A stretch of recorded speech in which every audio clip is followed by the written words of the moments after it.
નમસ્કાર, આપ જોઈ રહ્યા છો spark today news. Gujarat high court પહેલીવાર એક અભૂતપૂર્વ કેસનું સાક્ષી બન્યું છે। અલૌકિક પ્રેમનો આ કિસ્સો હાઈકોર્ટ સુધી પહોંચ્યો છે અને ત્યારે 15 જ મિનિટમાં પત્નીના હકમાં હાઈકોર્ટ તરફથી ચુકાદો આપવામાં આવ્યો છે। આ કેસ શું છે તે વિશે આપને વિસ્તૃત જણાવો।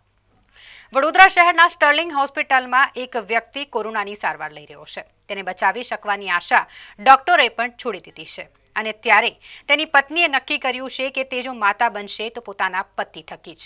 અને ત્યારે તેણે નક્કી કર્યું કે તેના દ્વારા પતિના સ્પર્મ થકી આઈવીએફ પ્રક્રિયા કરીને માતા બનવાનો તેણે એક નિર્ણય કર્યો। આ નિર્ણયને લઈને તેણે પિટિશન દાખલ કરી ગુજરાત હાઈકોર્ટમાં અને ગુજરાત હાઈકોર્ટની પરમિશનથી હવે પતિના સ્પર્મના જે સેમ્પલ છે તે લેવામાં આવ્યા છે। ગુજરાત હાઈકોર્ટના ઇતિહાસમાં પહેલી વખત એવું બન્યું હશે કે જ્યાં હોસ્પિટલમાં મૃત્યુ શૈયા પર પડેલા પતિના સ્પર્મના સેમ્પલ મેળવીને તેના દ્વારા માતા બનવા માટે કોઈ પત્ની દ્વારા અરજી કરવામાં આવી હોય। હાઈકોર્ટ દ્વારા પણ આ અરજીની ગંભીરતા પારખીને વિશેષ અધિકારની રૂએ માત્ર 15 જ મિનિટમાં ચુકાદો આપવામાં આવ્યો। સુનાવણી થઈ છે। યુવકના સ્પર્મના સેમ્પલ લેવાની મંજૂરીનો ચુકાદો આપી દેવામાં આવ્યો છે।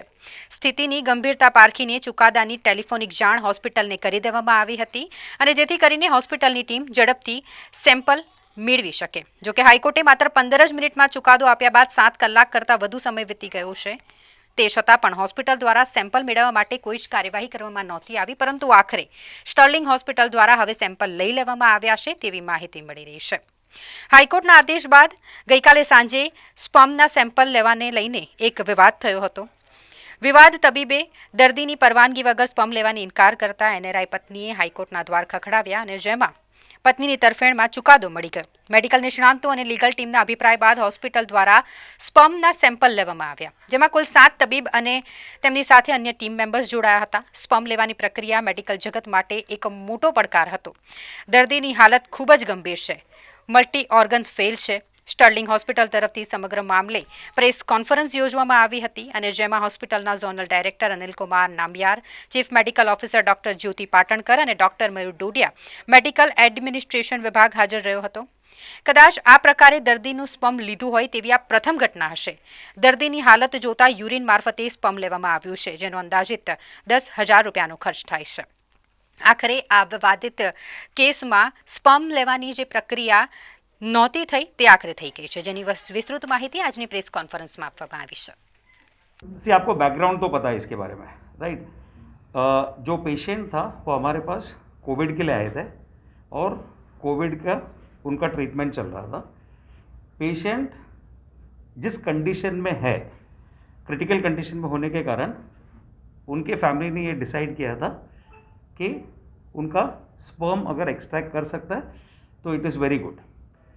द ओनली हमारे इसमें सबसे बड़ा प्रॉब्लम क्या है कि जब तक पेशेंट का कंसेंट ले नहीं सकते तब तक you cannot go ahead with this procedure. ये प्रोसीजर आप कर नहीं सकते हो। पेशेंट उस कंडीशन में नहीं है जहाँ पे आप कंसेंट ले सकते हैं। इसके लिए हमने उन्हें आदेश दिया था कि अगर आप कोर्ट से ऑर्डर लेके आ सकते, कोर्ट से परमिशन लेके आ सकते हैं, सो हम ये प्रोसीजर हम आगे बढ़ा सकते हैं। तो ये जो प्रोसीजर, ये जो कोर्ट का जो ऑर्डर है, कल शाम को 5:09 पे मेरे पास आया और ये कोर्ट का ऑर्डर आने के बाद ऑलरेडी हमने पेशेंट के रिलेटिव्स को बताया गया था कि हम 7:30 को ये प्रोसीजर करेंगे, क्योंकि हमने एक्सपेक्ट किया था कि कोर्ट का ऑर्डर आने के लिए उतना टाइम लगेगा।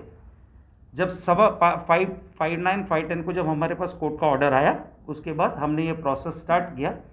उनका फैमिली को उसके पहले काउंसलिंग करना बहुत ज़रूरी है, तो वो काउंसलिंग के लिए वो भी एक पार्ट ऑफ प्रोटोकॉल है। वो जो काउंसलिंग है, हमने 7:30 को फैमिली के साथ तो काउंसलिंग किया। 7:30 के बाद ये प्रोसीजर हमने ले लिया, because we were already ready with the procedure. 8 o'clock को the procedure started, 8 to 8:30 half an hour का प्रोसीजर था। The procedure has done, it has gone well. और प्रोसीजर होने के बाद जो स्पर्म जो हमने एक्सट्रैक्ट किया हुआ है वो हमने ऑलरेडी स्पर्म बैंक में रखा हुआ। उनका जो डिमांड आया था वो एक दिन 2 दिन पहले आया था उनका डिमांड, लेकिन एक दिन, one day before it had come, Saturday it was. तो जब सैटरडे जब भी आया था तो भी जब भी उनका डिमांड आया तो हमने सोचा कि what is the next action, लेकिन जब पेशेंट खुद कंसेंट देने का लायक नहीं है तो we have to give some solution. तो ये सेकेंड सोल्यूशन था कि अगर उन्होंने ऑफिशियली अगर ऑर्डर लेके आए तो we can go ahead with that, correct. तो उन्होंने भी यानी फैमिली को, बिकॉज ह्यूमैनिटेरियन ग्राउंड से हमें ये करना चाहिए, बिकॉज अगर वो फैमिली ने डिसाइड किया ये कंडीशन के बाद भी कि the lady is ready to do this, it is a very great thing, correct. So we have to support it, but we also have to, हमें लीगली भी हमें जो फॉर्मेलिटीज है वो एडर करना बहुत ज़रूरी है, नहीं तो कल उठ के प्रॉब्लम हो जाएगा।